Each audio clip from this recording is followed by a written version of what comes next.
The council chambers were built to intimidate, arches of obsidian stone, curved overhead like the jaws of some ancient predator, and golden runes pulsed faintly across the walls.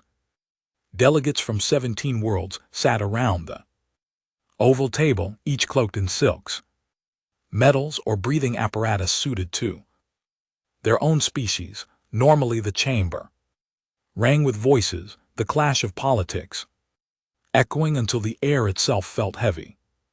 But tonight there was silence. On the great hollow screen hovering above the table, a single recording played on repeat. It was only a few minutes long, but no one in the chamber could look away. A squad of humans, only 8 of them, stormed a fortified bunker on the world of Kathos 4. The defenders were they. Drenhal, a warrior race famous for their brutal efficiency. In the recording, the Drenhal outnumbered the humans 5-1. Their armor gleaming, their plasma rifles spitting death, but the humans didn't falter. They advanced in coordinated bursts of fire, grenades arcing with perfect precision, covering each other as if they shared one mind.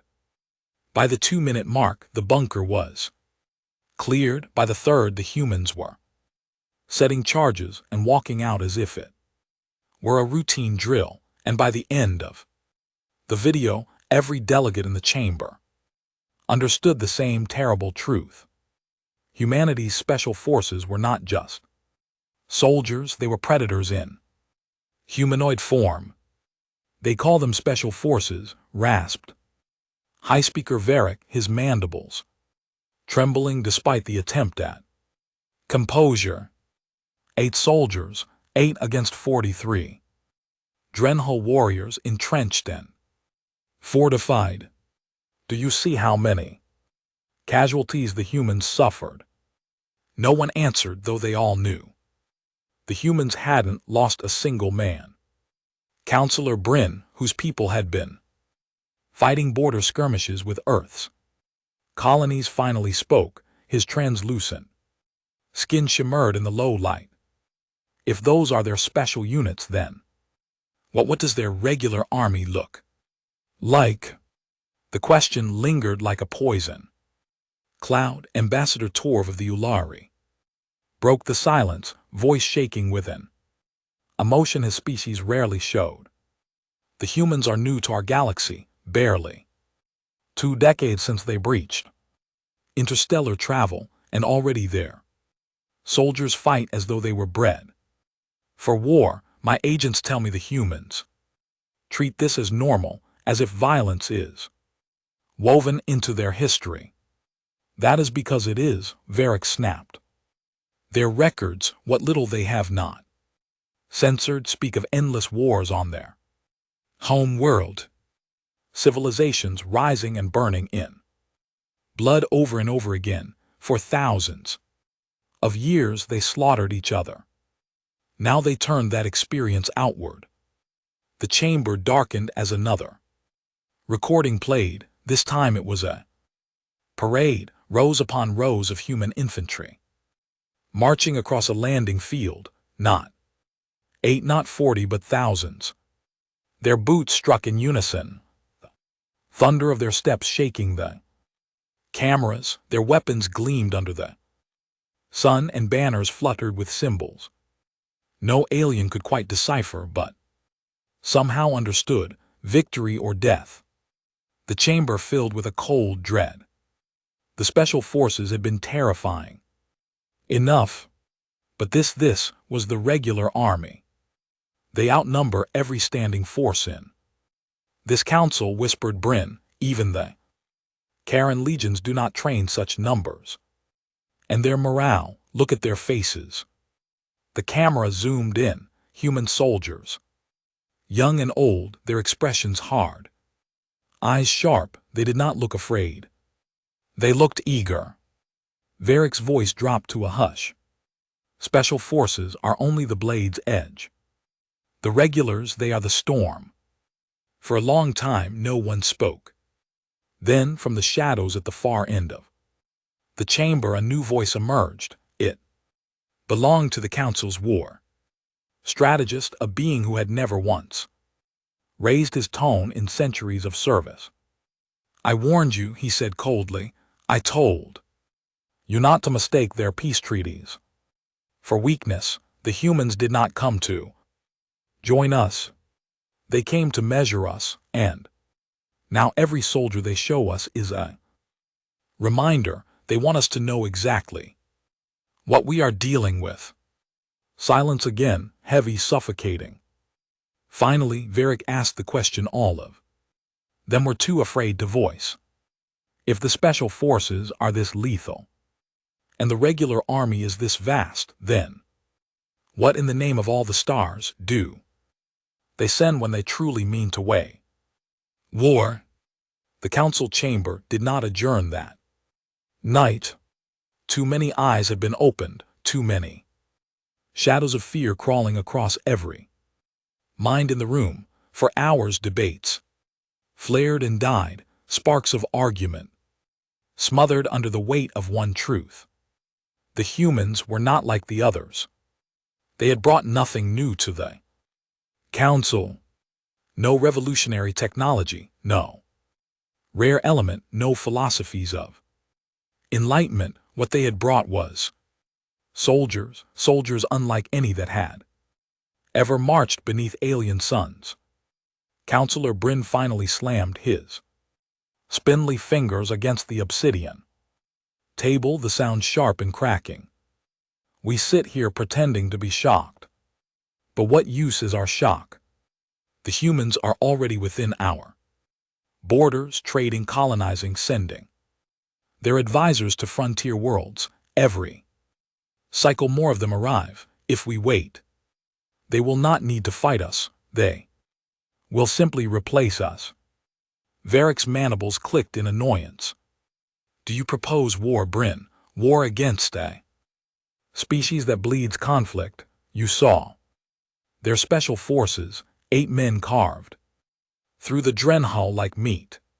If that is what they unleash in secret, then open war with their regulars would be a massacre." Bryn's translucent face darkened, veins flashing beneath his skin. "Then what do you propose?" "We do nothing.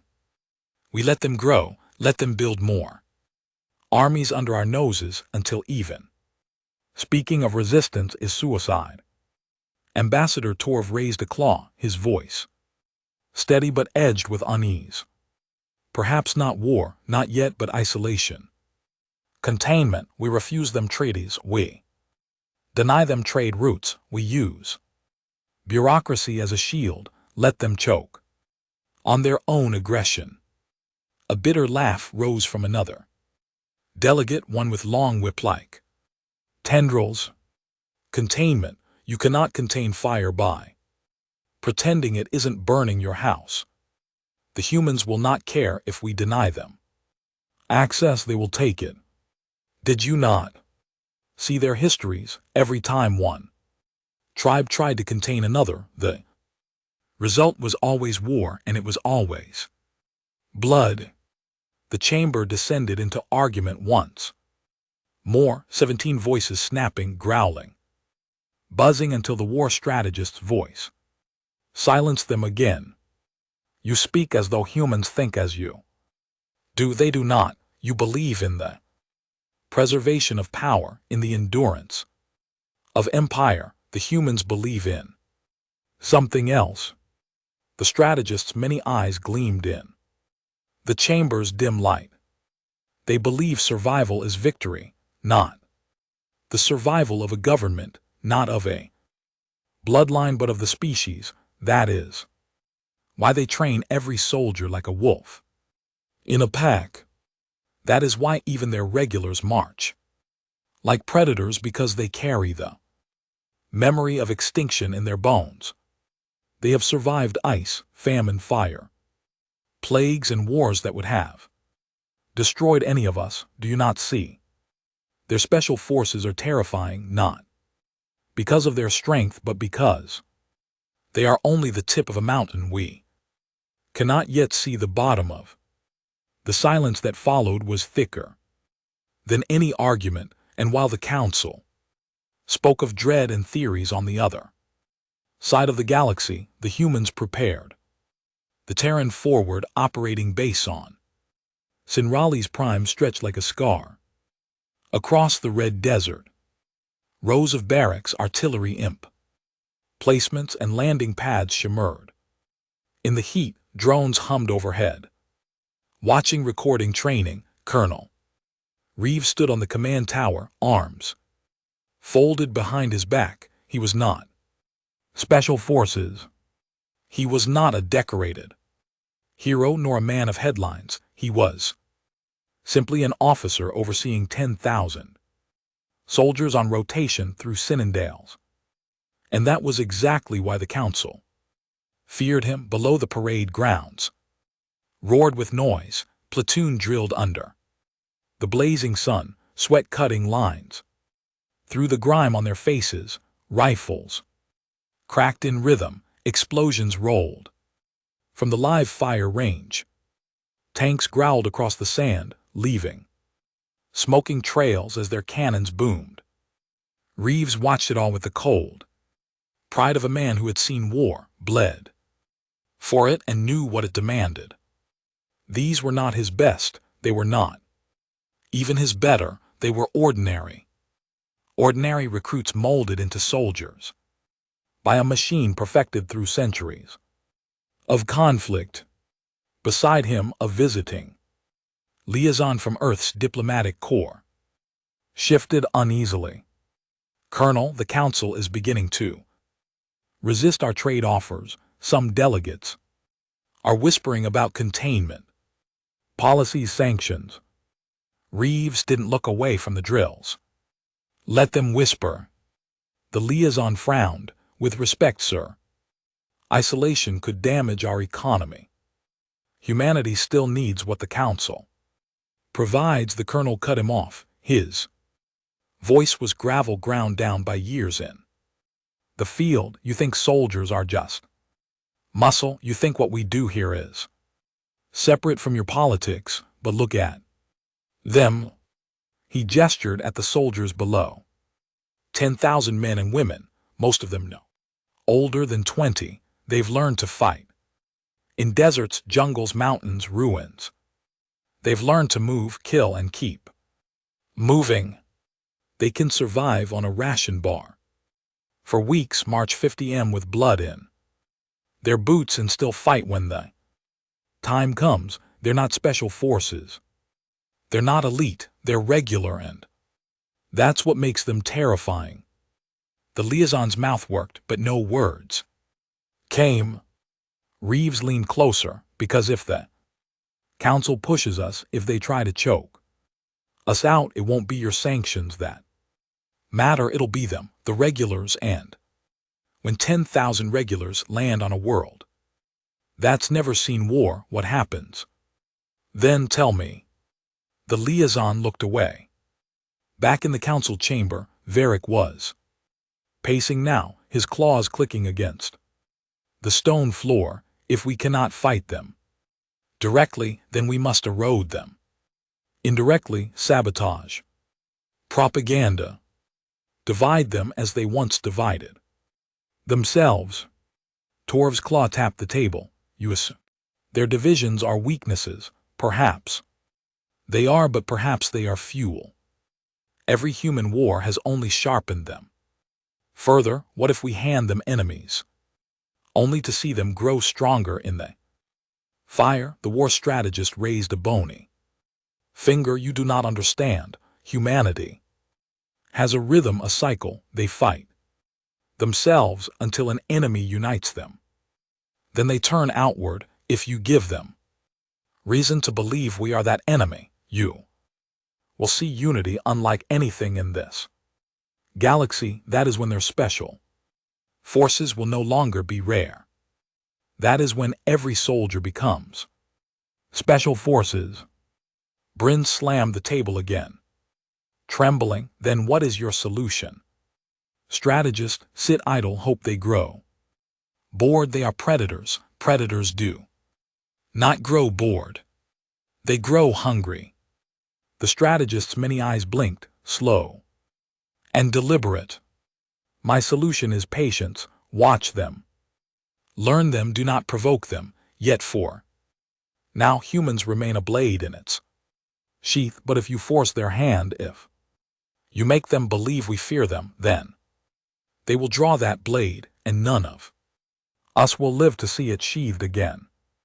The words hung heavy. No one wanted to admit the truth, but it sat in the chamber like a stone, too heavy to lift. Weeks later on Sindrius Prime, Colonel Reeves received new orders. A council world had denied human traders access to its ports.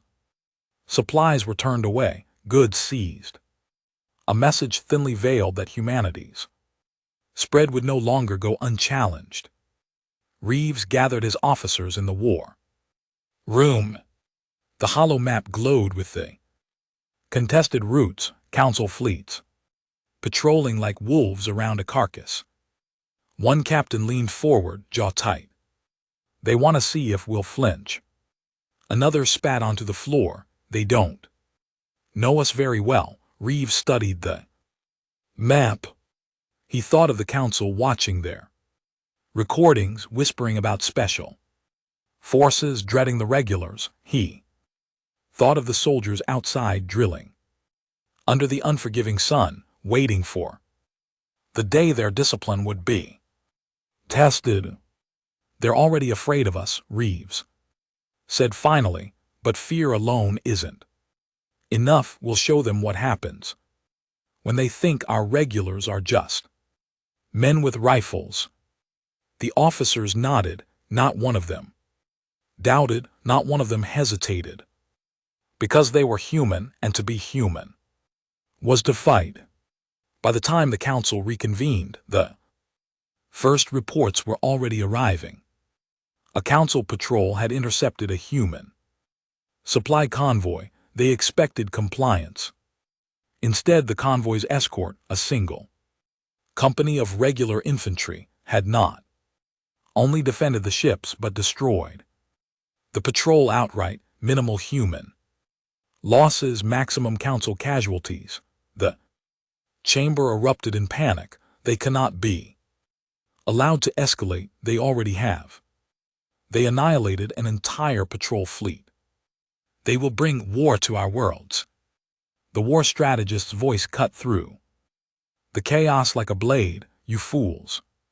You've already brought war. You wanted to see the regular army. Now you will see it. And far away, in the dust and heat of Sinandale's prime, 10,000 soldiers marched as one, their boots pounding the earth like drums of war. They were not elite. They were not legends. They were ordinary. And they were coming. The world of Dredgelin had never known war. Its skies were a soft emerald blue, its oceans shimmering silver beneath the twin suns. Vast plains stretched for miles, dotted with crystalline cities that glittered like jewels scattered across the land. For centuries, its people, the Krill, had thrived in peace. Their culture, woven with music, architecture, and philosophy. They had fleets, of course, but those fleets were meant for trade, not blood. Their soldiers were ceremonial, a mere formality in a galaxy where the council promised safety. That illusion shattered when the humans arrived. It began with the sky darkening, not with storm clouds, but with dropships, sleek angular machines descending in formation, blotting out the light. Sirens howled through Dreelin's capital city, alarms the Krell had never heard outside of drills. Civilians rushed into the streets, their crystalline skin flashing with panic as they stared upward. Then the first wave landed, 10,000 human infantry, boots striking the ground in unison, rifles gleaming under the alien suns. The Krill defenders scrambled to form ranks, but their numbers were pitiful compared to the endless tide of soldiers pouring. From the ships, Colonel Reeves stood at the forefront, his helmet tucked beneath one arm. His eyes scanned the alien city, its tall spires, its terrified civilians, its stumbling defenders. He felt no hatred for them, no anger, just the cold resolve of a man doing what history demanded: establish perimeter. He barked, the soldiers fanned out. Instantly, their movements sharp, coordinated. Drones zipped overhead, mapping the terrain, marking targets.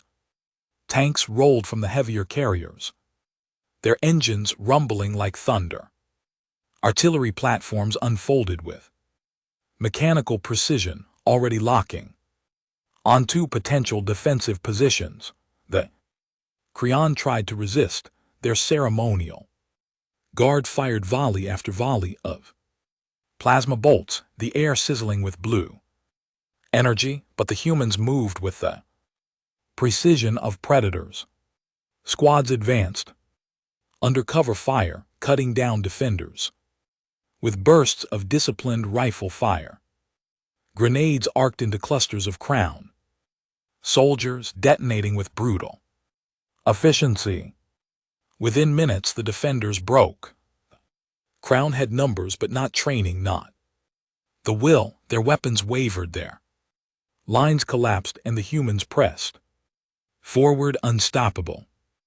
One Crayon officer, tall, his crystalline armor shimmering, charged at Reeves with a glowing spear, a relic weapon meant for ceremony more than war. Reeves didn't flinch. He drew his sidearm and fired once. The officer dropped instantly, his body shattering like glass. Reeves holstered the weapon and kept walking. Back in the council chamber, reports flooded in. The humans have invaded Dredgelin. They landed 10,000 troops in the capital. Within the first hour, they are slaughtering the defenders. Our feeds show hundreds dead already. We told you. We warned you this would happen. The chamber descended into chaos, voices shouting over one another until the war strategist slammed his staff against the floor. Enough. The sound echoed through the stone chamber, silencing even the loudest delegates. His eyes burned with grim certainty. You thought the humans would posture, that they would intimidate, that they would bluff. You were wrong. They do not bluff. When they say they will fight, they fight. And when they fight, they do not stop until the enemy is broken. Torvik's voice shook. But why Drelin?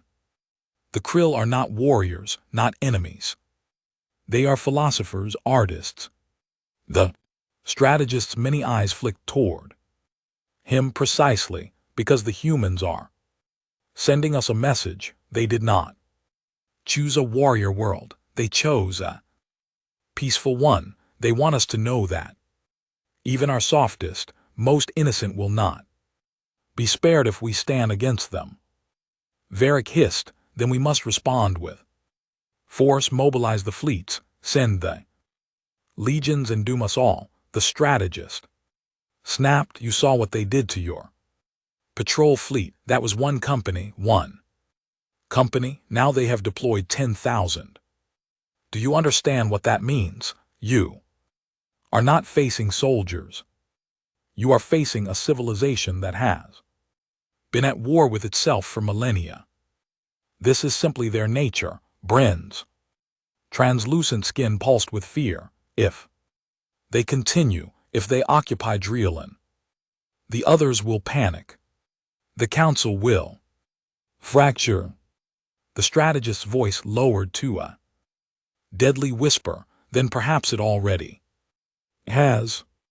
On Drelin, panic consumed the streets.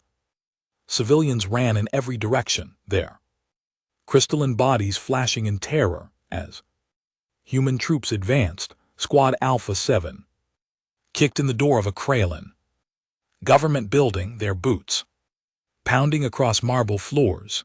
The defenders inside, clerks, guards, Administrators were swept aside in second. One soldier raised his fist, signaling silence, and the squad secured the building floor by floor. Sergeant Mallory, helmet scratched from the skirmish, muttered into his comms. Command Alpha 7, building secure. Resistance minimal, civilians compliant. Copy Alpha 7, came the reply. Hold position until further orders.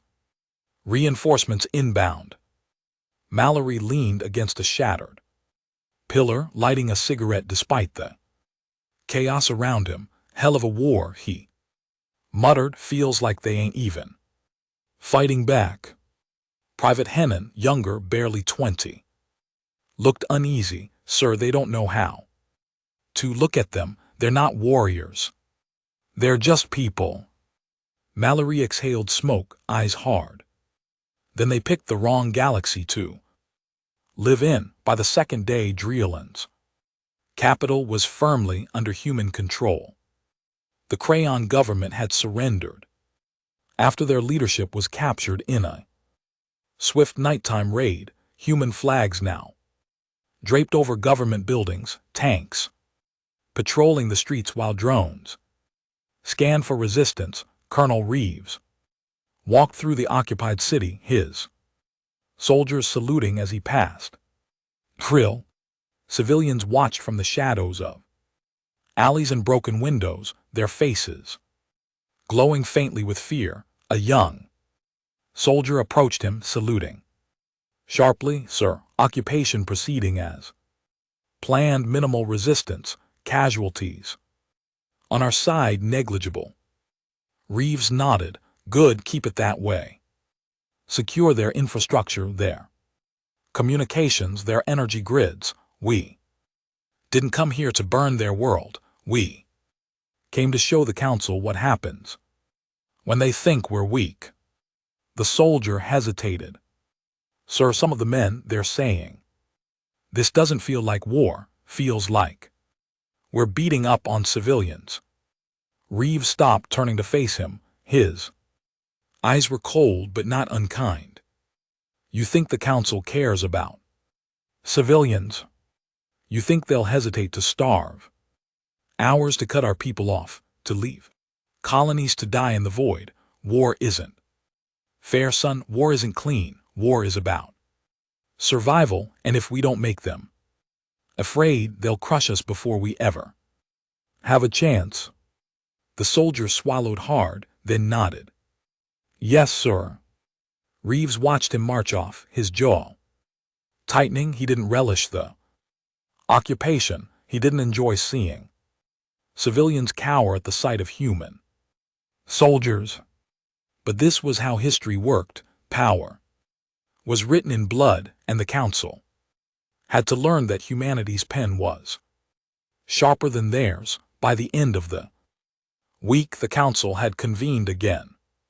Dreelan's surrender was confirmed. The Crown delegation sat absent from the chamber, their seat draped in black. This is conquest, Torv roared. This is not defense. This is not protection. This is conquest. And it will not end with Dregelin, Bryn whispered, his skin flashing with despair. Next will be another world, then another, until humanity carves an empire out of the council itself. Varric's mandibles clicked furiously. We cannot allow this. We must strike back. Assemble the fleets, crush their occupation before it spreads. The war strategist shook his head slowly. You are fools. Do you not see what they are doing? This was not conquest. This was demonstration. They have shown us their regular army, and they have shown us what happens when we provoke it. If we strike back, we give them the justification to unleash it fully, and if that happens, there will be no council left to resist. Silence fell once more. A silence of dread, a silence of inevitability. And across the galaxy, 10,000 human Soldiers stood watch over a conquered city, their boots echoing on foreign streets, their rifles gleaming under alien suns. They were not special forces, they were not elite, they were ordinary, and they had just conquered world. The occupation of Dailan was supposed to be simple. Colonel Reeves had planned it carefully: minimal destruction, infrastructure intact, government offices repurposed for command, human banners replaced crowned sigil, soldiers patrolled in shifts, and drones monitored every alley and rooftop. By military standards it was bloodless. The crown had surrendered quickly, and their leaders had been relocated to a secure compound. On paper it was perfect, but in the streets perfection meant nothing. Everywhere Reeves walked he felt their eyes. The Krell were not a warrior race, but they were proud. Their crystalline faces glowed faintly in the shadows, reflecting fear, anger, humiliation. Mothers clutched their children tighter when human patrols passed. Vendors who once filled the markets with music and chatter now sold in silence, their wares untouched. Human soldiers tried to keep order, but the tension was alive, like dry brush before a spark. One such spark came on the 9th day. A patrol in Sector 12 was ambushed, if ambush was the right word. A group of crowned civilians armed with kitchen blades and stolen tools rushed the soldiers from a side alley. They screamed with desperation, their glowing skin pulsing like fire as they lunged. The fight lasted less than a minute. Rifles barked, blood-stained the pavement, and the attackers were left broken on the ground. Sergeant Mallory reported it directly to Reeves. "Sir, we had 5 civilians attempt to strike on my men. No soldier injuries. Targets neutralized." Reeves's jaw tightened. "Civilians?" Mallory nodded. "Barely armed, looked like workers, maybe merchants, but they came at us like rabid dogs." Reeves rubbed a hand across his face. He could picture it already: their desperation, their futility. Burn the bodies quietly, no broadcasts. "The last thing we need is martyrs." "Yes, sir." But word spread anyway. It always did. The next day, a convoy transporting supplies was hit with an improvised explosive, crude but effective enough to destroy a carrier and kill 3 soldiers. By the second week, graffiti appeared on the walls, jagged symbols in crown script that translated to "We are not broken." By the third, human patrols were under constant attack, not trained assaults, not coordinated campaigns, but random bursts of defiance, rocks thrown, fire set, knives hidden beneath robes. Children spat at soldiers when no parents were watching. Entire districts stopped trading, leaving supplies to rot rather than feeding the occupiers. Crown were not warriors, but they were learning how to resist. The council watched with growing interest. In the chamber, new reports arrived daily. Dailan was under human control, yes, but unrest was spreading. "This is their weakness," Varric hissed, mandibles clicking with excitement. "They can conquer, but they cannot hold." Already the crown bleed them with knives and fire. The longer they stay, the more they will suffer. Bryn leaned forward, translucent skin glowing faintly. "If we aid the Krell in secret, we can bleed them faster, sabotage their supply lines, arm their civilians, turn occupation into hell. Humanity may defeat armies, but can they defeat a population that refuses to submit?" Torv raised a claw. "And if they discover our hand in this, if they find our weapons in the hands of rebels, Varick's eyes narrowed. Then we deny it. Call them liars, say the Kreml found weapons on the black market, blame pirates, smugglers. Humanity thrives in war, but endless resistance, endless unrest. That is how empires die.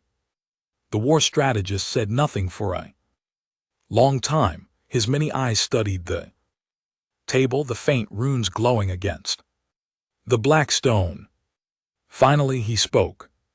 You would turn civilians into weapons. That is not resistance, it is slaughter. Varick sneered. Better there. Civilians die than ours. The strategist's voice was low. Dangerous, be careful. You are not testing humanity's patience. You are testing its cruelty, and history shows their cruelty has no equal. On Dreelan, Reeves convened his officers in the war room. The hollow map of the city glowed with red markers, sites of sabotage, ambushes, resistance cells. Each day the map grew more cluttered. This isn't a military campaign anymore, Captain Alder said, shaking his head. It's insurgency. They're hitting us with whatever they can get their hands on. Homemade bombs, stolen rifles. Hell, one group tried to ram a food truck into a checkpoint. They're civilians, sir. Civilians turning into fighters. Reeves studied the map in silence. Mallory spat on the floor. We should crush them harder. Every time one of ours goes down, we take 10 of theirs. That'll shut them up. Reeves's eyes snapped up. That's not how this works. Sergeant, you turn every death into a massacre, and you don't scare them. You unite them. They'll come at us harder, stronger, with nothing left to lose. You want another Vietnam, because that's how you get another Vietnam. The room fell quiet. Younger officers looked puzzled at the reference, but they veterans nodded grimly. Humanity carried its own scars of insurgencies, lessons burned into their history. Captain Alder leaned forward. So what's the move, Colonel? Reeves exhaled. Slowly we adapt. We tighten patrols, fortify supply lines, keep civilians alive. Starving them won't work. Crushing them won't work. The only thing that works is breaking their will to fight without giving them a cause to unite around. That means discipline. Absolute discipline. His eyes swept the room, hard and unyielding. Any soldier caught abusing civilians, looting, or taking revenge will face court-martial. This isn't a slaughter. This is control. Mallory muttered under his breath. Control don't win wars. Reeves heard him. He didn't answer, because deep down he knew control alone wouldn't be enough. At night, Reeves walked the streets of the occupied city alone, except for a single escort drone humming at his shoulder. The spires glowed faintly under the twin moons, their crystalline surfaces fractured where explosions had scarred them. Shadows lingered in the alleys, crayon eyes glimmering like stars as they watched the human officer pass. He stopped at a ruined fountain, the water long since drained, shattered statues lying in pieces. Once this place had been a square of music and laughter. Now it was silent, broken, haunted. Child stood at the edge of the square, no older than 10. His crystalline skin shimmered faintly, his eyes wide with fear and hatred. In a small hand he clutched a stone. Reeves met his gaze. Motionless. The child trembled, lifted the stone slightly, then dropped it and ran. The colonel stood there for a long time, staring at the empty square. This isn't victory, he muttered. 2 days later, the council's aid arrived. Not openly, never openly, but in hidden crates smuggled into Dylons. Underground, Inside were rifles, explosives, and encrypted comms. Krill resistance, once armed only with knives and desperation, suddenly had weapons of war, and they used them. Human convoy was torn apart by a coordinated ambush, rocket fire reducing armored carriers to flaming wrecks. Government building turned garrison was leveled overnight by planted charges. Patrols disappeared in alleys there. Bodies found hanging from bridges as warnings. For the first time, human casualties climbed sharply. And for the first time, Reeves understood what the council was doing. In the council chamber, Varric gloated, "They bleed. Reports say dozens dead in the last ambush alone. Their regulars may be strong in open war, but here in the streets among civilians they will drown." Bryn added, "Every convoy they lose, every soldier that dies will weigh on their colonies. Humanity will learn that conquest is easy, but empire is impossible." The war strategist said nothing. His eyes were closed as if in mourning. "Torv noticed you disapprove." The strategist opened his eyes, voice like ice. "You are not weakening humanity. You are teaching it. You are handing it the very tools it has always used to sharpen itself. You bleed them now. But when they rise again, it will be with the memory of this resistance burned into their bones. You are forging the next war in their hearts." No one wanted to believe him, but deep down they feared he was right. On Dreelan, Colonel Reeves stared at the latest reports: convoy ambushed, supply depot bombed, soldiers dead. He felt the weight of it pressing on his shoulders, heavier than any battlefield he had ever known. He had come here to prove humanity's strength, to intimidate the council into compliance.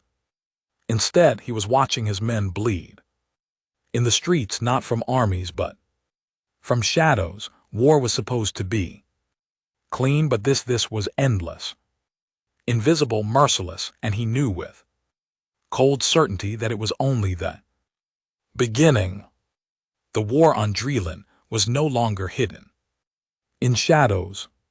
In the early weeks, resistance had been whispers, graffiti, and knives in the dark, but by the second month of occupation it had evolved into something far deadlier. No longer desperate mobs of civilians, but trained cells striking with precision, explosives planted under patrol routes, convoys ambushed with rocket fire, supply depots bombed, snipers taking shots from the crystalline towers before vanishing into hidden tunnels. The Krell had learned, and they had help. Colonel Reeves read the intelligence reports with cold fury. Weapons unlike anything the Krell could have built were appearing in the hands of rebels, not crude blades or stolen rifles, but council-grade firearms, plasma repeaters, portable shields, even encrypted comms. Someone was feeding the resistance, and Reeves didn't need to guess who. The first major blow came on the 63rd day of occupation. A convoy transporting medical supplies and reinforcements moved through the shattered district known as Sector 9. It should have been routine and armored. Columns supported by drones overhead, patrols and infantry escorts, but the resistance had planned for weeks.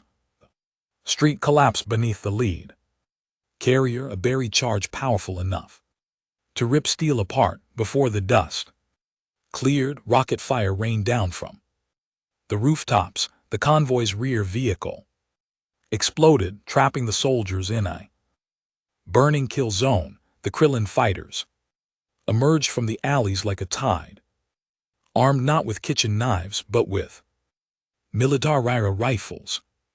Plasma bolts tore through the air, catching soldiers as they scrambled for cover. Drones were shot down by well-placed strikes. For 20 minutes the humans fought back with everything they had, and they did not break even. Surrounded, they moved as one, covering each other, dragging the wounded, returning fire with ruthless precision. The cave fell in waves, their bodies shattering across the rubble, but there were too many. When reinforcements finally arrived, the convoy was gone. 34 human soldiers lay dead in the streets, their bodies mutilated, their weapons stolen. The news hit the entire occupation force like a hammer. 34 dead in one day, the highest loss since the invasion began. Reeves stood in the makeshift morgue, staring at the rows of bodies beneath. His officers waited for orders, but he said nothing for a long time. Finally he spoke, his voice low, graveled. "They think this is victory." Captain Alder nodded grimly. "They've grown bold, sir. They're striking openly now, and they're better armed every week. It's not just civilians anymore. They're being trained." Sergeant Mallory growled. "Then we stopped treating them like civilians. We hit back hard, block by block, burn the nests out, no mercy." Reeves turned on him, eyes blazing.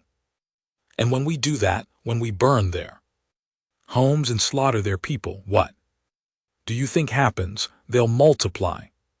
For every fighter we kill, 5 more will rise out of rage. You want an endless war. That's how you get one." Mallory's jaw tightened, but he said nothing. Reeves looked back at the bodies. 34 dead. 34 letters to 34 families back home. His stomach turned. This wasn't what he had wanted. The occupation was supposed to be proof of strength, not a graveyard. But war was no longer clean. The council chamber received the same reports, and unlike the humans they celebrated. "They bleed," Varric declared, his mandibles clicking with satisfaction. "Their mighty regulars die in alleys like vermin. Every soldier that falls is a crack in their empire." Bryn leaned forward, eyes glowing faintly. "We should escalate, provide heavier arms, more training. If the Crown can hold them here, humanity's momentum will break." Torv hesitated. "And if the humans uncover our involvement, if they learn that it was the Council who armed the resistance?" Varric's laughter was sharp, bitter. "Then we deny it. Always deny it. Let them drown in the streets. They cannot prove what they suspect." The war strategist watched in silence, his many eyes unblinking. When he finally spoke, his voice was heavy with warning. "You are blind. Yes, they bleed now. Yes, they stumble, but you forget who they are. Humanity does not fear insurgency. Humanity is insurgency. For thousands of years they have fought wars not against armies, but against shadows, villages rising against empires, rebels against kings, guerrillas against machines. You think you are weakening them, but you are only forcing them to remember what they already know better than any of us." Chamber dismissed his words, but deep down some felt the first twinge of doubt. On Dreelan the humans adapted. They always did. The next patrols moved in smaller, faster units, weaving through the streets unpredictably.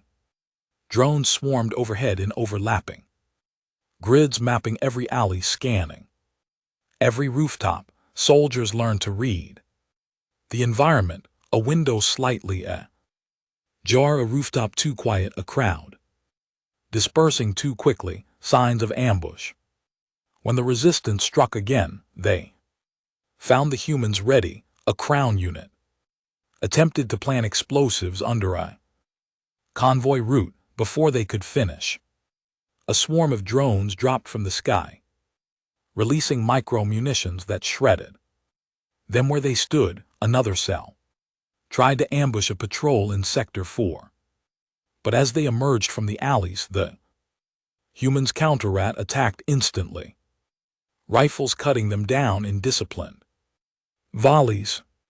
By the end of the month, the casualty ratio was clear. For every human killed, 15 Kreon fighters died. And yet the insurgency did not end. It grew. Reeves gathered his officers again.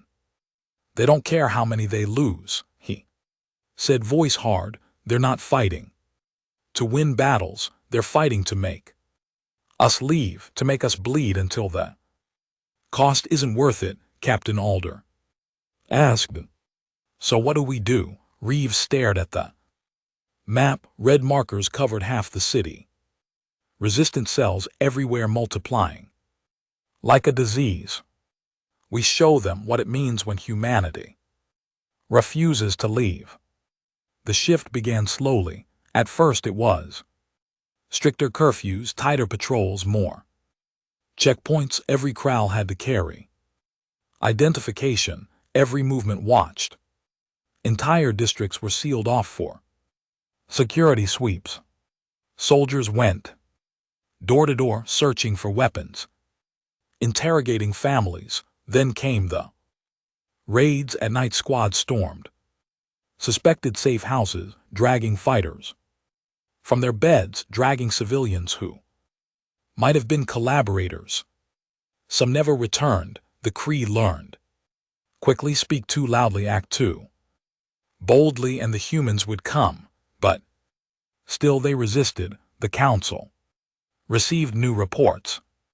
Their response grows harsher, Torv said. Curfews, raids, executions. Dylon bleeds. On both sides now. Bryn smiled faintly. Good, the longer they stay, the uglier it becomes. Soon the galaxy will see them not as conquerors but butchers. The war strategist's voice was quiet, cold. No, you are making them inevitable. The delegates turned. The strategist continued, every time you force their hand, every time you bleed them, they become stronger, more disciplined, more ruthless. The humans are not losing control, they are perfecting it. When they leave Dreelan, it will not be as failed occupiers, it will be as masters who have learned exactly how to hold a world in fire. The chamber fell silent, but Varric only sneered. Then let them master it and let them choke on it.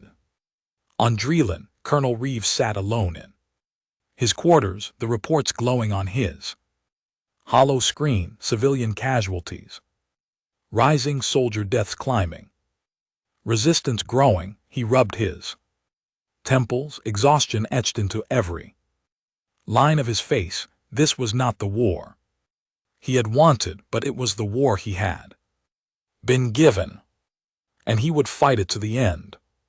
The resistance prepared for its boldest strike yet, not a convoy, not a patrol, but the heart of the occupation, the command compound itself. Smuggled explosives were moved through tunnels, hidden in food carts and water crates. Fighters prepared suicide vests, willing to die if it meant striking at the humans' leadership. The night of the attack, they moved under cover of silence, hundreds of them converging on the compound from all directions. But when they reached the gates, they found not unprepared guards, but waiting soldiers. Spotlights snapped on, drones rose from hidden launchers, and machine guns roared. The humans had known, they had anticipated. The battle was not a battle, it was a massacre. The Krill charged with desperation, but the soldiers cut them down with precision. Every squad moving like clockwork. Explosives detonated prematurely under Controlled fire, fighters burned in the streets before they could even reach the walls. When it ended, over 300 KLA dead. The humans lost too. Colonel Reeves stood over the bodies, his face a mask of stone. Around him his soldiers cheered quietly, celebrating their victory, but Reeves felt nothing because he knew the truth. This wasn't victory. It was escalation. And humanity had only just begun. War on Dreelan had devoured the city. What began as a conquest had rotted into an endless cycle of blood and ash. Streets that once glittered with crystalline spires were now scarred with scorch marks blackened by smoke. The once busy markets were ghost towns. Empty stalls overturned, roofs caved in from blasts. The laughter of children had vanished, replaced by the constant thrum of drones and the echo of gunfire. In the alleys, by the third month, no one called it an occupation anymore. It was a battlefield. Every block, every shadow, every rooftop in both sides were changing. The resistance had grown bold. They struck in daylight now, their fighters armed with weapons far beyond Krem design. Council-grade rifles burned through human armor, portable mines, shredded patrols. Even their tactics had improved. Coordinated assaults planned, retreats, feints designed to draw soldiers into ambushes. One morning, a suicide bomber disguised as a food vendor detonated himself at a checkpoint, killing 12 soldiers and wounding dozens more. The explosion shattered windows across 4 blocks, the flames licking the sky as civilians screamed. That night, another bomb detonated beneath a barracks, killing 30 more in their sleep. For the first time since the invasion began, the regulars bled in numbers too high to ignore. Reeves stood in the rubble of the barracks, the stench of charred flesh thick in the air. His soldiers moved through the ruins in silence, dragging bodies, searching for survivors. The colonel's jaw was clenched so hard it ached. Captain Alder approached, his face pale. "We can't keep absorbing this, sir. Not like this. They're not just civilians anymore. They're soldiers now. Someone's training them." Reeves didn't answer immediately. He knew Alder was right. The council's fingerprints were all over this insurgency, but proving it was another matter. And even if he did, what? Then start a war with the entire council. Humanity wasn't ready for that. Not yet. Mallory stormed up, fury in his eyes. "We're fighting with one hand tied behind our backs. You keep telling us to hold discipline, to keep it clean, but they don't fight clean, sir. They hide behind civilians, behind children. They're butchers, and we're the ones dying for your restraint." Reeves turned on him, his voice like a blade. "Discipline is the only thing keeping us from turning into monsters." Mallory spat on the ground. "Monsters. They already call us that. Every alley I walk, I see it in their eyes. Maybe it's time we become what they fear." The words hung heavy between them, and Reeves didn't answer because deep down he feared Mallory was right. The council chamber erupted with reports of the latest attacks. The Krell resistance destroyed 2 barracks in 1 week. Human casualties climb higher every day. Their occupation is bleeding them dry.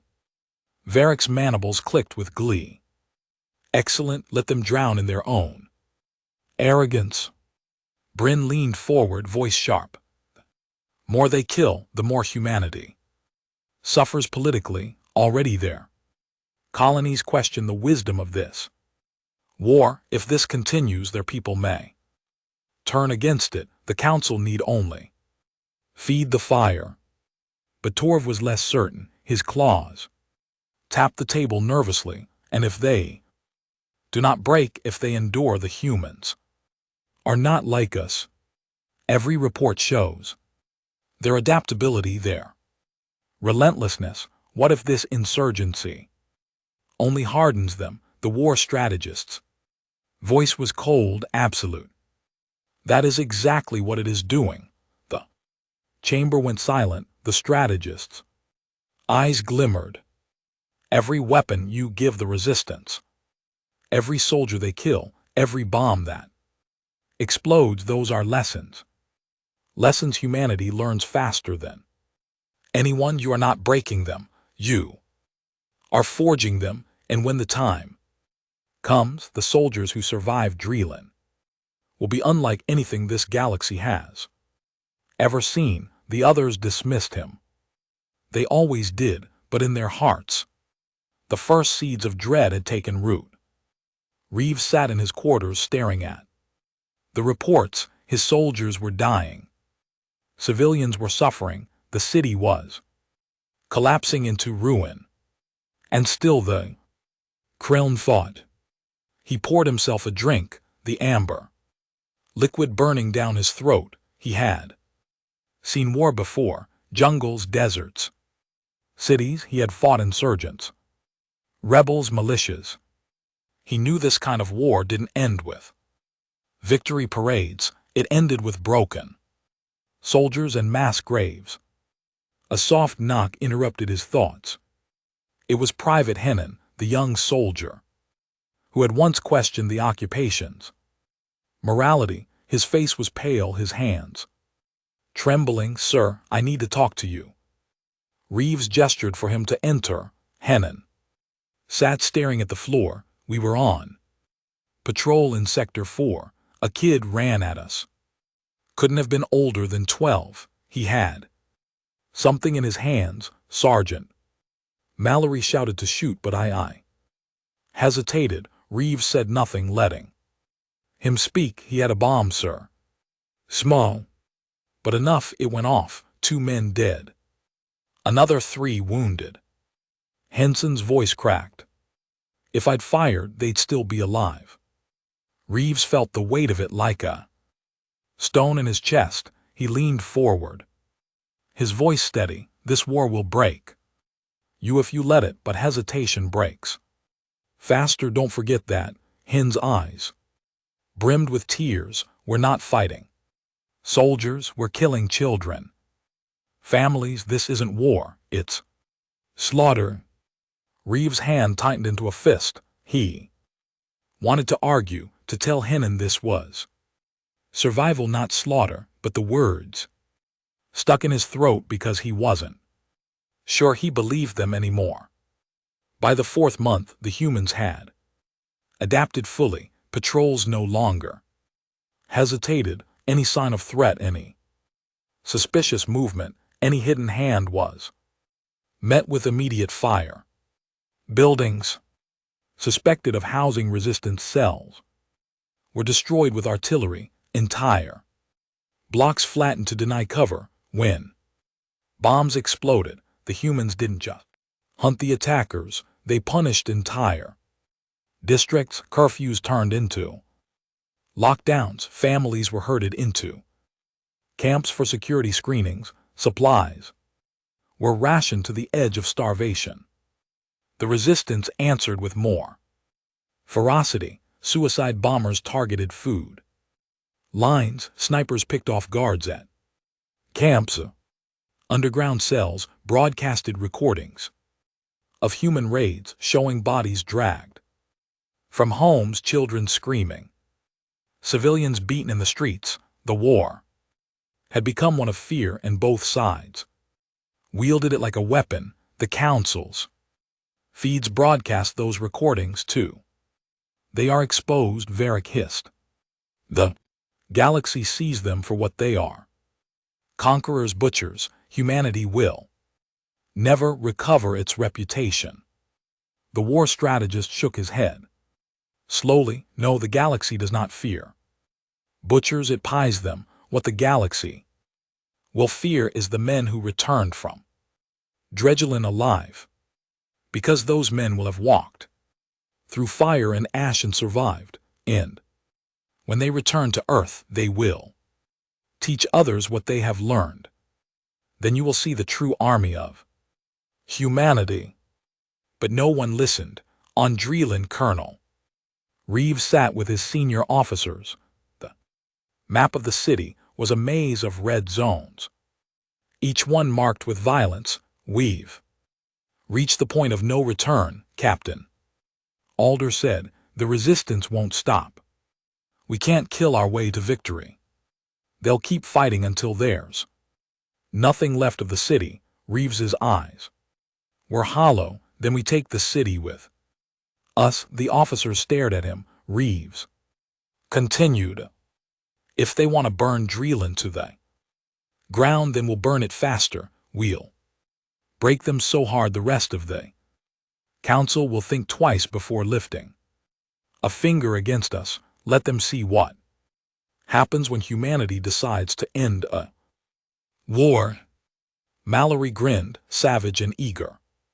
Alder looked sick, but no one argued, because they all knew this was no longer about occupation. This was about survival. And so it began. District by district, the humans unleashed fire. Artillery reduced blocks to rubble. Airstrikes pounded resistant strongholds until nothing but ash remained. Camps filled with civilians suspected of collaboration. Mass arrests became routine. Executions followed. The Kralin fought harder, but every act of defiance only brought greater destruction. For every bomb that exploded, a district burned. For every sniper's bullet, a family disappeared.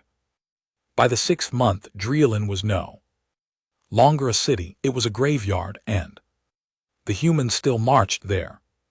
Discipline unbroken, their will unshaken. They were not special forces. They were not legends. They were regular soldiers, and they had become monsters. The city of Dredgelin was unrecognizable. 6 months had passed since the first human dropships blackened its skies. What had once been a jewel of crystalline towers and silver streets was now a scar carved into the world. Towers stood cracked. Smoke rose daily, and the once proud plazas were lined with rubble and blood. Every street was a battlefield, every shadow a threat. Colonel Reeves had long since abandoned the illusion of occupation. This wasn't control anymore. It was war. Ugly, endless, merciless war. The resistance had learned faster than anyone expected.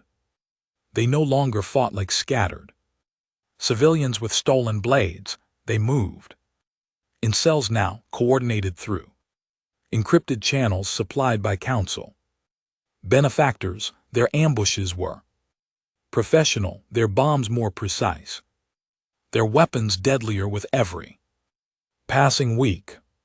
One night, 3 simultaneous attacks ripped through human lines. An ammunition depot detonated in a fireball that shook half the city. A barracks set aflame by infiltrators, and a convoy annihilated by mines buried beneath the street. 47 soldiers dead in a single night. Reeves stared at the reports in silence.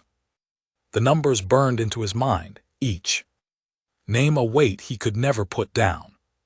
Sergeant Mallory stormed into the command tent, his face grimy with soot and rage.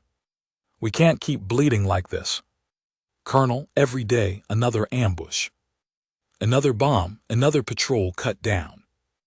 We're not fighting soldiers, we're fighting a whole damned population, and if you ask me, that makes them all the enemy. Captain Alder cut in sharply. You start treating civilians like combatants, Sergeant, and this war becomes genocide. Mallory's voice was a growl. It's already genocide. They're killing Us any way they can, Henson's squad got hit yesterday, sniper fire from a rooftop while they were handing out food, sir. You tell me that wasn't civilians. You tell me that wasn't war.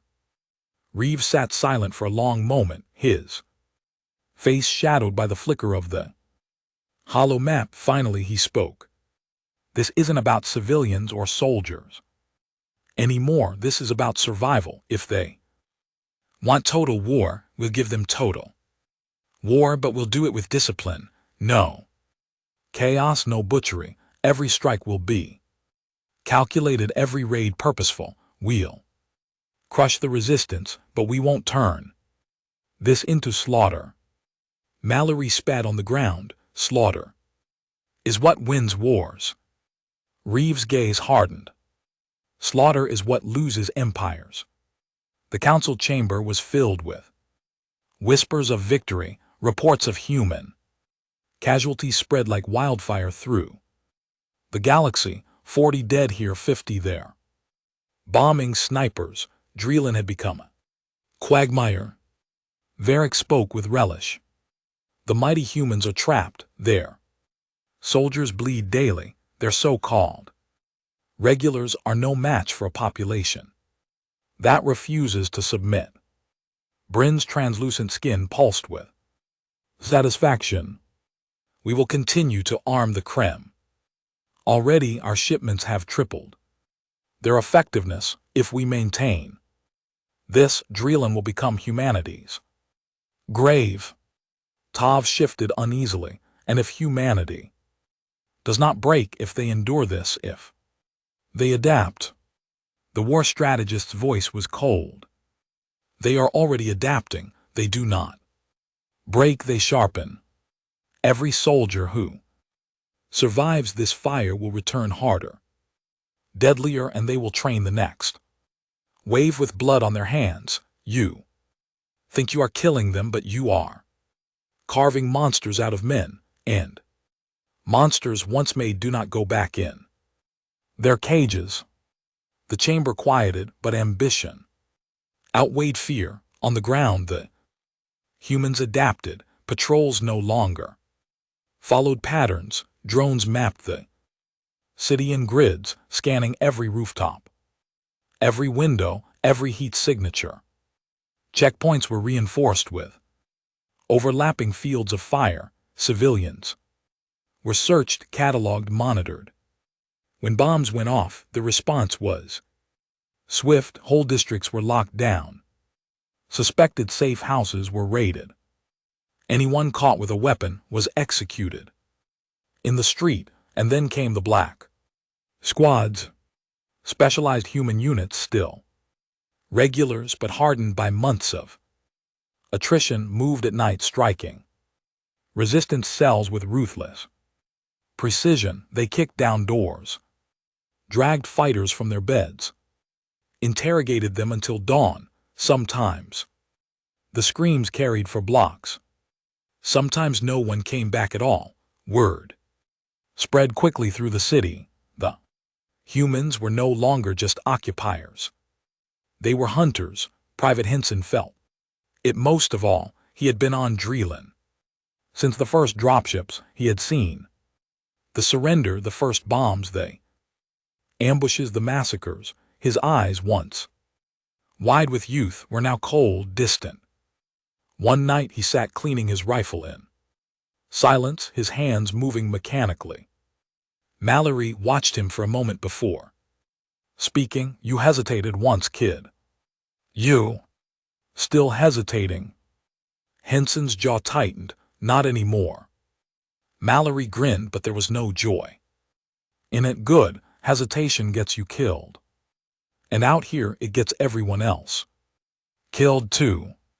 Henson didn't answer. He just kept cleaning his rifle, the barrel glinting in the dim light. By the 7th month, the war had shifted. The Crown still fought, still bled humanity in the alleys, but the humans bled slower now. Their tactics had hardened, their discipline sharpened into steel. Every ambush was answered with overwhelming Retaliation, every bomb led to executions, and then came the event that changed everything. The Crown detonated a massive charge beneath a human supply depot, one of the largest blasts since the war began. Over 80 soldiers killed. In an instant, the shockwave flattened half a district, fire consuming the night sky. It was the bloodiest day of the occupation, and it was the day humanity stopped pretending. Colonel Reeves stood in the rubble, the flames painting his face orange. His soldiers worked frantically, dragging charred bodies from the ruins. The air wire of smoke, burning metal and death. He didn't shout, he didn't rage. His voice when it came was calm.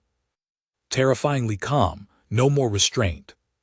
Captain Alder's eyes widened. Sir Reeves, cut him off. They want fire, we'll give them fire. They want to bleed us, we'll drown them. From this moment every resistance cell, every collaborator, every hiding place, wiped out district by district, block by block, until there's nothing left but silence.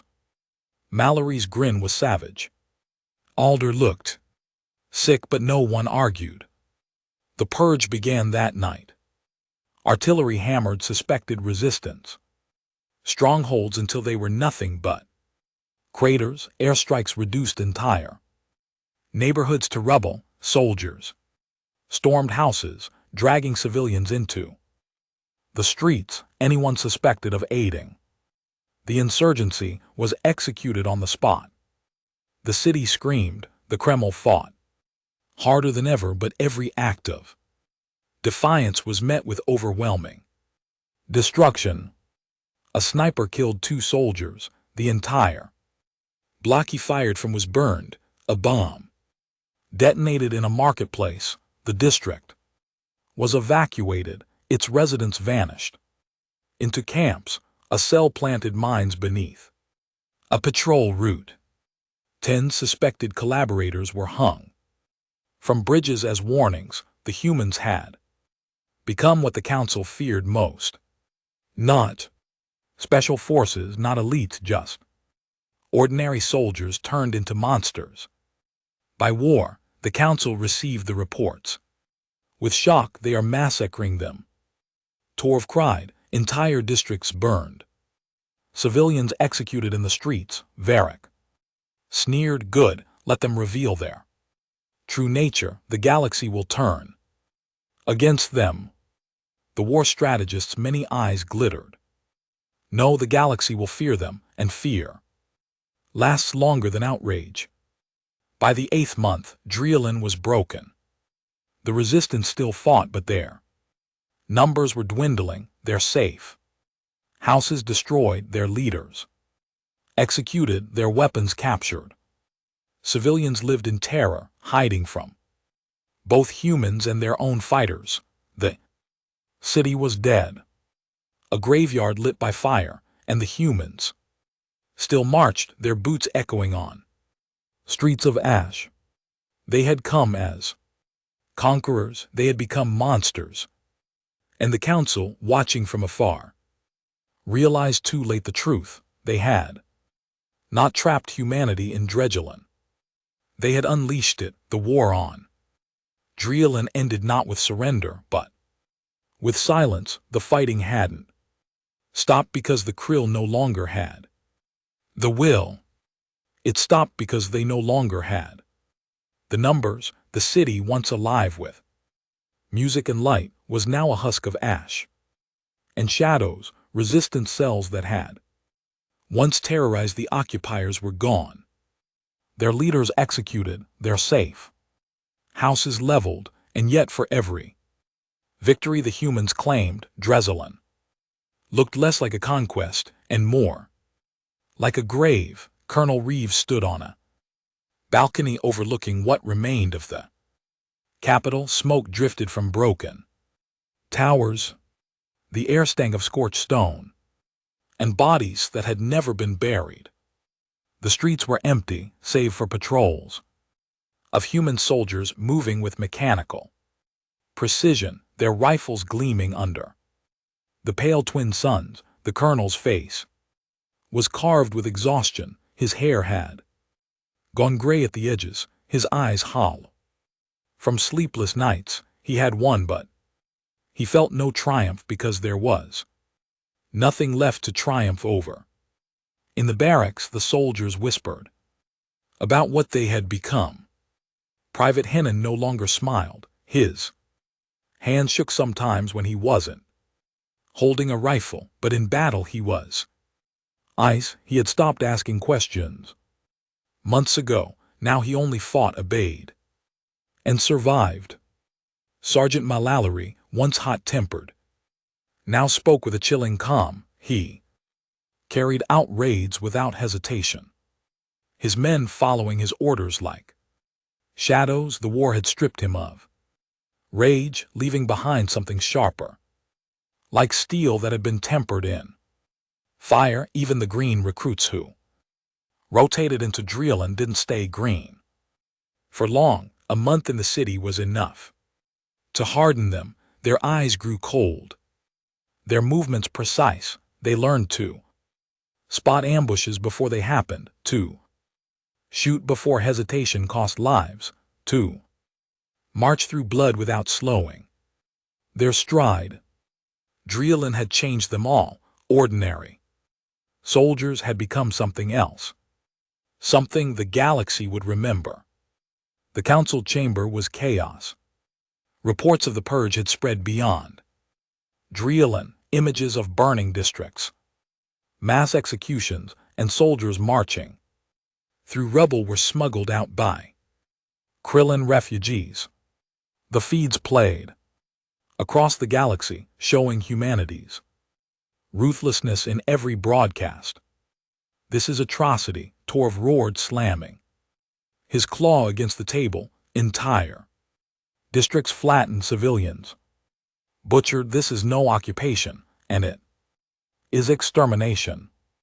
Bryn's translucent skin pulsed with unease, and yet they have won. The Krill are broken. Dylon is under human control.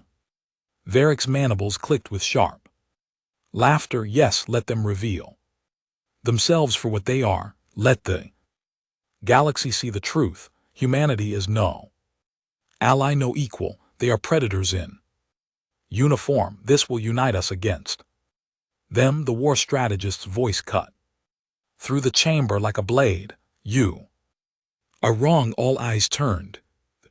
Strategist's many eyes glowed faintly in the dim chamber. The galaxy does not unite against predators. It hides from them. It fears them, and fear lasts longer than outrage. He leaned forward. You armed the KU, fed the insurgency, and what did you accomplish? You forged an army in fire. Every soldier who survives Dreeland carry these lessons home. They will train others, and the next time humanity fights, it will not be Dreeland that burns, it will be us. Silence fell like a hammer, but no one could deny the truth. On the ground, Reeves walked through the ruins of a Krell district that had once resisted fiercely. Now it was dust and rubble, its residents dead or scattered. His boots crunched on shattered crystal, the only sound in a city that had forgotten music. He stopped at what had once been a school. The roof was gone, the walls pocked with gunfire. A charred desk lay overturned, a child's toy half buried in ash beside it. Reeves bent down and picked up the toy, a small crystalline figure, its edges cracked. He held it for a long moment, staring. This wasn't victory, this was survival. And survival always came with a cost. Behind him, Mallory approached. "Sector's clear, sir. No more hostiles." Reeves didn't turn. "How many civilians left?" "None." The colonel closed his eyes. For a moment, he felt the weight of it. The silence, the emptiness, the ghosts of the city. Then he set the toy down and walked away, Weeks later, transports began Fing soldiers off-world, not all. Many were needed to hold the ashes, but rotations had to begin. The first units to leave were those who had been there since the beginning. They didn't leave as they had arrived. When they had first landed, they had marched with eagerness, their uniforms sharp, their eyes bright. Now they marched in silence, their armor scarred, their faces hollow. They moved with perfect precision, every step in unison, as if their souls had been welded into one machine. Civilians from other colonies watched the recordings of those soldiers returning. Some saw heroes, some saw monsters, but all saw something to be feared, because these weren't special forces. These were regular soldiers, and yet they carried themselves like legends. Private Henson was among them. When he stepped onto the transport, he barely recognized himself. His hands were calloused, his eyes hard. He had seen children with bombs, mothers with knives, fathers with rifles.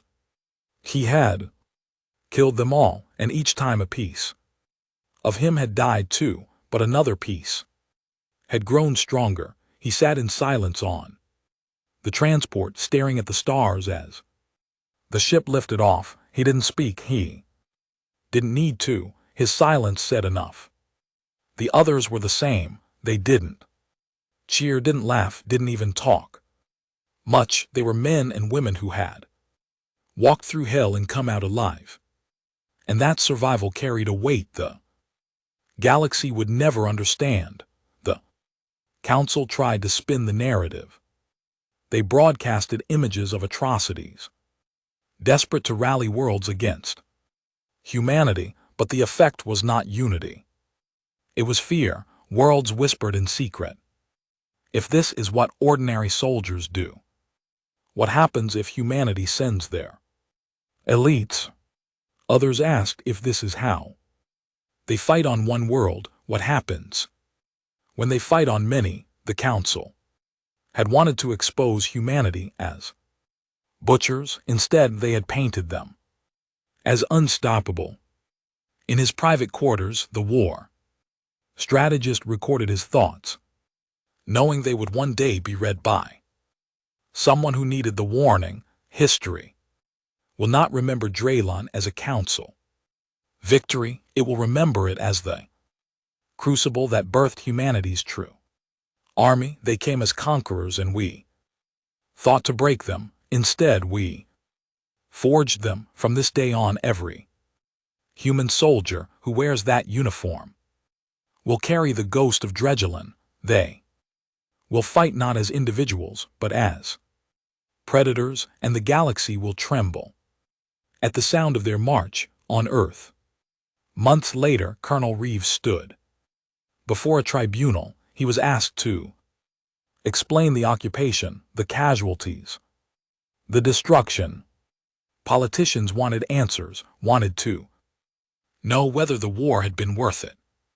He said little, only this: you wanted to know what our regular army could do. Now you know. And with that, he stepped down, his shadow long across the chamber floor. The legend of Dreelin spread quickly among the KR. It was remembered as a tragedy, a massacre, genocide. Among the Council it was whispered as a warning, a nightmare, a story to scare children. But among humans it became something else, a reminder, a lesson, a symbol.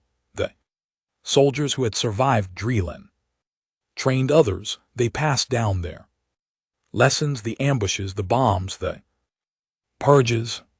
They taught the next generation how to fight in shadows, how to endure when the world burned, how to become monsters if survival demanded it. And so the cycle continued. When the Council next gathered, the chamber was quieter than ever. Varric spoke with less fire. Bryn's glow had dimmed. Even Torv seemed subdued. It was the war strategist who broke the silence. You wanted to know what humanity's regular army was, now you do, and if you are wise, you will pray you never see them again. His words hung in the air like a curse.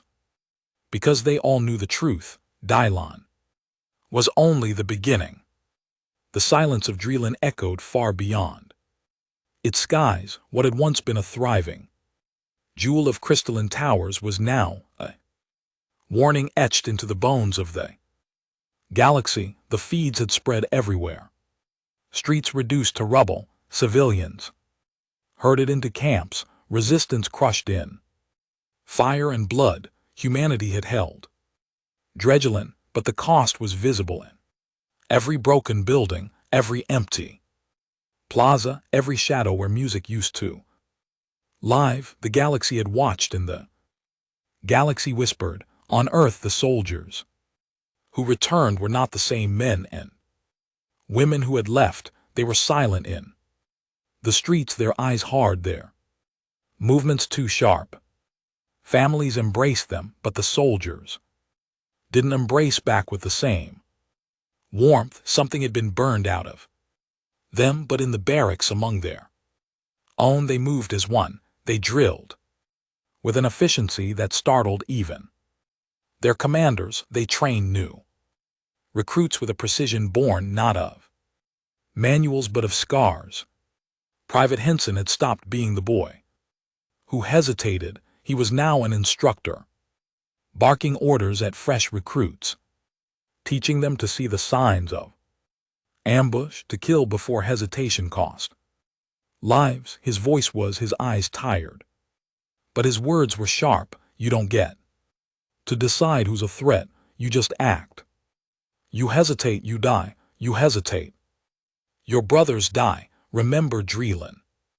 The recruits didn't understand the weight of those words, not yet, but one day they would. Sergeant Mallory thrived in this new world. He was feared and respected in equal measure. His methods were brutal, his discipline unrelenting, but no one could argue with his results. The soldiers he trained didn't just fight, they hunted. And Colonel Reeves, though promoted and paraded before politicians as the architect of victory, carried the heaviest burden of all. Every night he dreamed of Dylon, the smoke, the cries, the child with the stone he hadn't raised. He drank more than he should, slept less than he needed, and told himself the same thing every morning. It was survival, nothing more, but deep down he knew it was more. It was the rebirth of humanity. The council was tearing itself apart. The chamber that had once echoed with arrogant laughter and sharp debate was now filled with fear. We must unite, Varric roared, slamming his mandibles against the table. Humanity cannot be allowed to expand unchecked. Dreelan is proof. They are conquerors. If we hesitate, they will devour us. Bryn's translucent face flickered with unease. And how do you propose we fight them? With fleets they will adapt to, with armies they will carve apart. You saw what they did with just their regular soldiers. Torv hissed, we have the numbers if we bring all 17 worlds together. The war strategist cut him off. His voice was quiet, but it carried more weight than shouting. You think numbers will save you? Humanity has fought wars with numbers stacked against them 1,000 to 1. They are not afraid of numbers. They are not afraid of war. They are only afraid of extinction, and extinction is not what we offer them. It is what they offer us. The chamber fell into silence. For the first time in centuries, the council was not united by arrogance or ambition. It was divided by fear. On frontier colonies, the whispers grew louder. Crown refugees spoke of massacres, of entire districts burned. Traders carried tales of human patrols that moved like predators of eyes that had seen too much and felt too little. Some worlds began closing their ports to humans, others quietly began opening them wider, hoping that cooperation might spare them from becoming the next. Dylon, fear spread faster than fire, and with fear came respect. Colonel Reeves attended a private briefing with Earth's high command. Generals and politicians filled the chamber, their faces grim. "You've given us Dylon," one general said, "a victory the galaxy cannot ignore." Rev said nothing he didn't feel victorious. Another general leaned forward. "We wanted to know what our regulars could accomplish against the Council. Now we know. You've proven it. Beyond doubt they fear us." Reeves finally spoke, his voice. "They don't fear us, they hate us, and hate is patient." The politicians exchanged uneasy glances, but the generals smiled. They only heard the word fear. They didn't understand that fear was a blade that cut both ways. The soldiers of Drelin became something more than men and women. They became a story. Everywhere they went, the whispers followed. They survived Dredgelin. The phrase carried weight, it carried terror, it carried respect. Young recruits looked at them with awe. Aliens looked at them with dread. The galaxy, once arrogant toward the new species that had joined its stars, now measured every move against the memory of Drelin. It didn't matter that most of them were ordinary infantry, not elites, not legends. Drelin had made them all legends anyway. In the council chamber, fear reached its peak. World after world debated what to do. Strike now before humanity grew stronger, or appease them, hoping to avoid the next firestorm. Varric demanded war. Bryn demanded peace. Torv demanded sanctions, but the war strategist as always saw further than the rest. "You cannot stop them," he said quietly. "Not anymore. Dylon was your chance and you squandered it. You thought to weaken them, but you only forged them. Now every soldier they send into the stars carries the memory of that world. And memories do not die." The chamber fell silent because every delegate knew in the depths of their hearts that he was right. Reeves sat in his quarters, far from the council, far from Earth's politicians, far from cheering crowds. He poured himself a drink and stared out the window at the stars. He thought of the child with the stone. He thought of Henson's haunted eyes. He thought of Malalari's savage grin. He thought of Drelin and how it had devoured them all, and he whispered to himself, though no one could hear, "This isn't the end. This is the beginning." Months later, the first reports came in. On a border world, a council patrol had encountered a human regiment. There was no battle, only a stare across the plains, but the council soldiers had lowered their rifles first. They had retreated without firing a shot because the humans they faced bore the insignia of Dredgelin, and no one wanted to test what that meant. Legends spread like fire. The humans who had survived Drelin were said to fight with no fear, to march without rest, to kill without hesitation.